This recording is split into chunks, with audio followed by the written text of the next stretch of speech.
हरे कृष्ण। कार्पण्य दोषोपहस्वभावा प्रक्ष्यामि त्वं धर्म समूढचेता यशश्रे सयन्निश्चितं ब्रूहुतन्मे शिष्यातेऽहं सधि मम त्वं प्रपन्नम्। भागवत गीता चैप्टर 2.7.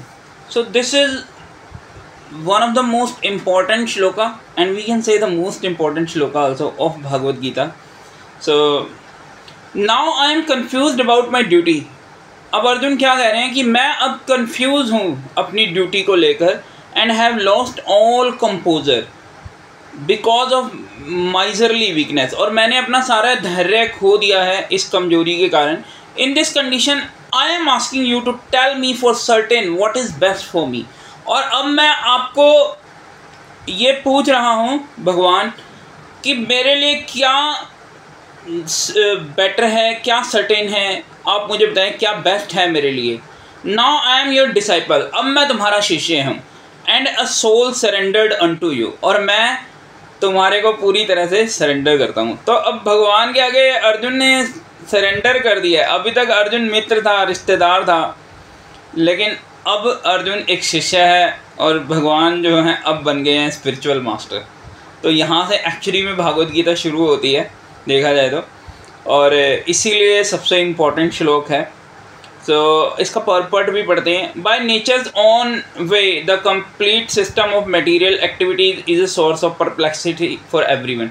ये जितना भी मायाजाल चल रहा है, मटेरियल जो वो चल रहा है, ये सारा एग्जिस्टेंस, ये एक्चुअली में बहुत परप्लेक्सिटी पैदा करने वाला है, ये बहुत सारी मुसीबतें पैदा करने वाला है। In this condition in every step there is a perplexity, कदम कदम च विपदाम, every step there is a perplexity, हर कदम पे एक मुसीबत है। And therefore it behoves one to approach a bona fide spiritual master. तो हम फोर्स हो जाते हैं एक स्पिरिचुअल मास्टर को अप्रोच करें, who can give one proper guidance for executing the purpose of life, जो हमें अपना पर्पज़ ऑफ लाइफ बता सके, हमें प्रॉपर गाइडेंस दे सके। And all Vedic literature advise us to approach a bona fide spiritual master. और यहाँ पे आप एक वर्ड जरूर ध्यान दीजिए, बोनाफाइड स्पिरिचुअल मास्टर। सारे वैदिक लिटरेचर हमें यही कहते हैं कि हम एक बोनाफाइड स्पिरिचुअल मास्टर को अप्रोच करें to get free from the perplexities of life. Spiritual master जो कि हमें कृष्णा कॉन्शियसनेस समझा सके, जो कि बोनाफाइड है, जो हमारे सनातन में 4 संप्रदाय आते हैं, अथॉरिटी जो आती है उस संप्रदाय से वो बोनाफाइड है। There are like a forest fire that somehow blazes without being set for anyone. अब जंगल की आग तो अपने आप ही मतलब लग जाती है, कोई लगाता तो है नहीं। Similarly the world situation is such that perplexity of life automatically appear. तो इस तरह इस मटेरियल लाइफ में ऑटोमेटिकली जो जंगल की आग लग रही है, मतलब जंगल की आग जो परप्लेक्सिटीज़ जो हमारी लाइफ में कॉम्प्लिकेशंस परप्लेक्सिटीज़ आती हैं, जो दुख आता है, क्योंकि भगवान ने बताया हर्षा शोका अनित्यम असुखम लोकम, इस जग को भगवान ने बताया है।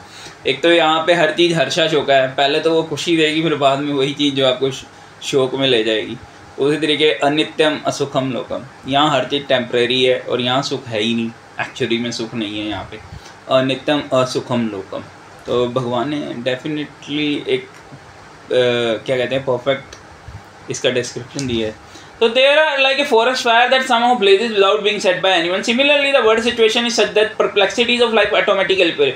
Without our wanting such confusion, no one wants fire and yet it takes place. कोई नहीं चाहता आग लगे पर फिर भी वो आग लगती है। And we become perplexed, and the Vedic wisdom therefore advises us in order to solve the perplexities of life and to understand the science of the solution, one must approach a spiritual master who is in the disciple succession. ब्रह्म संप्रदाय, कुमार संप्रदाय, Shri Sampradaya, Rudra Sampradaya. A person with a bona fide spiritual master is suppose to know everything and one should not therefore remain in the material perplexity but should approach a spiritual master. तो एक इंसान को इन मुसीबतों से लड़ते ही नहीं रहना है, बल्कि स्पिरिचुअल मास्टर को अप्रोच करना है, फिर वो आपको बताएगा कि सही तरह से कैसे लड़ना है इन मुसीबतों से। This is the purpose of this verse. तो एक्चुअली में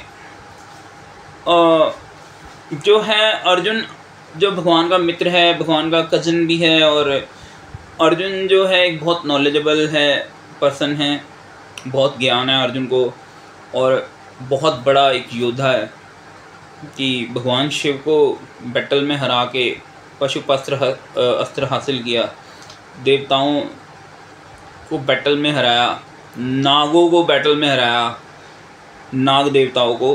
तो अर्जुन तो बहुत ही महान वॉरियर, और ये जितनी भी आर्मी अभी लड़ रही है, अकेला अर्जुन इस पूरी, जब ब्रह्मलता बन के आया था तो अकेले अर्जुन ने पूरी आर्मी को हरा दिया था।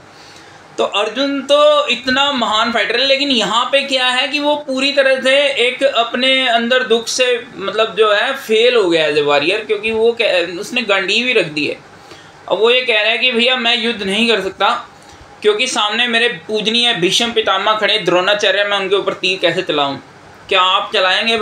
कृष्ण को कह रहे हैं अर्जुन संदीप्ति मुनि पे, मतलब तीर चलाएंगे आप? तो वो इस तरह से इमोशनल हो गया है और ये भूल गया है कि as a warrior, as a Kshatriya उसकी क्या ड्यूटीज़ है।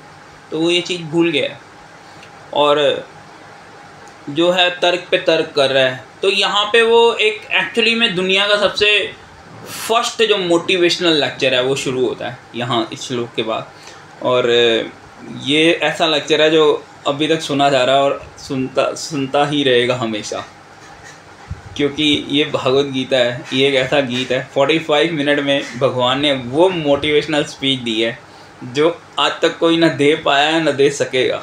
तो ऐसे हमारे भगवान कृष्ण हैं।